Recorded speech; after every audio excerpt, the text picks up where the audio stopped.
आइए दोस्तों जानते हैं कि नवरात्रि पूजा में हमें किन किन सामग्रियों की आवश्यकता पहले ही दिन पड़ने वाली है। और पहले दिन से लेकर 9 दिनों तक आप बिल्कुल सरल आसान तरीके से अपने घर में पूजा करें, मंत्रों का जप करें, माता रानी को प्रसन्न करने का प्रयास करें। कुछ चीज़ें पहले दिन चढ़ा सकते हैं, कुछ चीज़ें कभी भी बीच में आप चढ़ाएंगे। तो देखिए, सबसे पहले तो आपको जब भी हम पूजा किसी भी देवी देवता की करते हैं तो प्रतिमा चाहिए। तो प्रथम पूज्य देवता भगवान गणेश हैं, तो आप इनको चाहे तो आप सुपारी पर बना सकते हैं या फिर इस तरह से प्रतिमा हो उसको ले सकते हैं। और हमें चाहिए माता रानी की प्रतिमा। तो ये है सिंह की, शेर की सवारी करते हुए माँ की प्रतिमा। तो हम ये फोटो ले लेते हैं। एक ही फोटो आप कई साल लगातार कर सकते हैं, इसको हर बार बदलने की ज़रूरत नहीं होती है।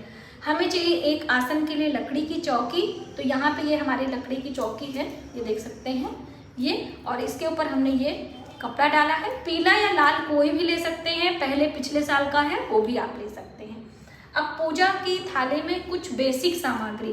तो देखिए, यदि आप कलश लगा रहे हैं या बिना कलश, तो कलश से संबंधित एक महत्वपूर्ण जानकारी, धातु का कलश आप ले रहे हैं तो ज़्यादा अच्छा है, क्योंकि ये देखिए हमारा ये लोटा है, हम इसी में कलश लगाएंगे। तांबे का भी आप कलश ले सकते हैं, तांबे का हो या फिर मिट्टी के कलश आप हर बार नया लेंगे। ये कलश है तो हम इसी को, पुराना है 3 बार कभी भी यूज़ कर सकते हैं, ये कभी पुराना नहीं होगा।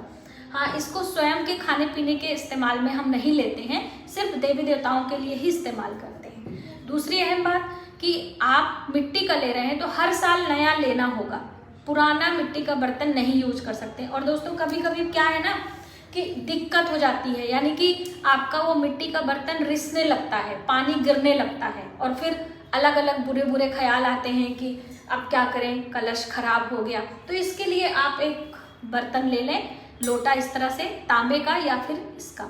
नया हो तो स्टील का भी ले सकते हैं। अभी क्या करेंगे, स्टील तो ज़्यादातर लोग इस्तेमाल ही करते हैं। और पूजा में और क्या क्या चाहिए, प्रसाद लगाने के लिए भोग में, या फिर माला फूल की हम बात करें। आइए, एक दिन पूजा के लिए ये सामग्री आपको चाहिए ही चाहिए। जैसे कि यहाँ पे प्रतिदिन पूजा में आपको जल चाहिए। ये जल हम सुबह भरेंगे, यदि आप ढक कर रखते हैं तो शाम को भी इस्तेमाल कर पाएंगे, और यदि ढका नहीं है तो आप शाम को नया जल इसे गमले में डाल के आप ताज़ा जल लेकर पूजा करेंगे। बिना जल के आपकी पूजा अधूरी रहती है। और प्रतिदिन हम भोग लगाएंगे तो किसी भी मौसमी फल आप ले सकते हैं या माँ के प्रिय भोग ले सकते हैं। अब यहाँ पर अक्षत की हम बात करें तो पीले हमने हल्दी से कलर किए हैं। अब ये हम लोटे में भी रखेंगे, सरेई में, और इसको हम अक्षत चढ़ाएंगे, आसन देंगे, और हर दिन अक्षत हमें चढ़ाने चाहिए। पूजा के लिए हमें, देवी की पूजा है तो लौंग बहुत ज़रूरी है। अब देखिए, लौंग हम कलश में भी डालेंगे, माता को भोग के रूप में भी देंगे, और लौंग की माला भी लगाई जाती है। नवरात्रि के किसी भी दिन आप माता को 108 लौंग की माला भेंट कर सकते हैं। ये है हरी इलायची। तो पहले दिन तो हरी इलायची, लौंग, बताशे, पान सभी ज़रूरी है, और आपकी इच्छा हो तो पूरे 9 दिन आप चढ़ा सकते हैं। ये है मौली का धागा, ये है मौली का धागा। तो देखिए, मौली का धागा ये हमारा कॉटन का है, तो इसे हम अलग अलग स्थानों पर इस्तेमाल करते हैं। सबसे पहले तो कलश में गले में मौली की धागा बांधी जाती है इस तरह से, ये देखिए चाहिए। देवी देवताओं को वस्त्र के रूप में भी हम मौली के धागे भेंट करते हैं। और दूसरी अहम बात कि इसके दीपक भी लगाया जाता है, यानी कि देवी जी के पूजा में दीप लगाते हैं, तो उसमें भी हम मौली के धागे रख सकते हैं। दीप में भी मौली के धागे का ही दीपक लगाएंगे। तो कहने का अर्थ है कि कई स्थानों पे आपका ये मौली का धागा इस्तेमाल आने वाला है। इत्र की हम बात करें तो हर दिन हम माता को इत्र लगाएंगे, और कलश में भी हम इत्र डालते हैं। और ये है जनेऊ, जो कि पहले दिन हम भगवान को भेंट करेंगे, और फिर बाकी दिन आप ऐसे भी पूजा करेंगे। अच्छा, हम क्या क्या डालेंगे, तो देखिए, हल्दी की गांठ, ये है सुपारी, जोड़े से हम लौंग डालेंगे, और यहाँ पर एक हरी इलायची डालेंगे, एक सिक्का चांदी का या फिर इसको भी डालेंगे। इसको ऊपर लगाने के लिए हमें चाहिए ये अशोक के पत्ते, या फिर आप नहीं मिल रहा है तो ये पान के पत्ते भी हम ले सकते हैं। 5 प्रकार के पल्लव लगाने की बात कही जाती है, तो यहाँ पे भी आप इसको लगा सकते हैं। और सबसे अहम बात होती है कि एक चावल से भरा पात्र इसके ऊपर हम रखेंगे और एक हम श्रीफल रखेंगे, ठीक है। तो ये पानी वाला नारियल है, देखिए, और इसके ऊपर भी हम मौली के धागे बांधकर इसको हम रखेंगे इसके ऊपर, ठीक है। और ये हम अपनी तरफ रखेंगे, इसको हम जल से उठा दें। जब हम वीडियो बनाएंगे तो आपको दिखाने वाले हैं। यहाँ पे इसे हम साइड करते हैं, ये हमारा हो गया। अब पान के पत्तों की हम बात कर लें तो हम पहले दिन पान के पत्ते भगवान गणेश को, माता रानी को भोग लगाएंगे। आपके पास कुछ नहीं है तो आप पान के पत्ते पर लौंग और बतासे लगाकर आप पूजा में माता को भेंट कर सकते हैं, बहुत ही प्रिय होता है। तो यहाँ पर ये है,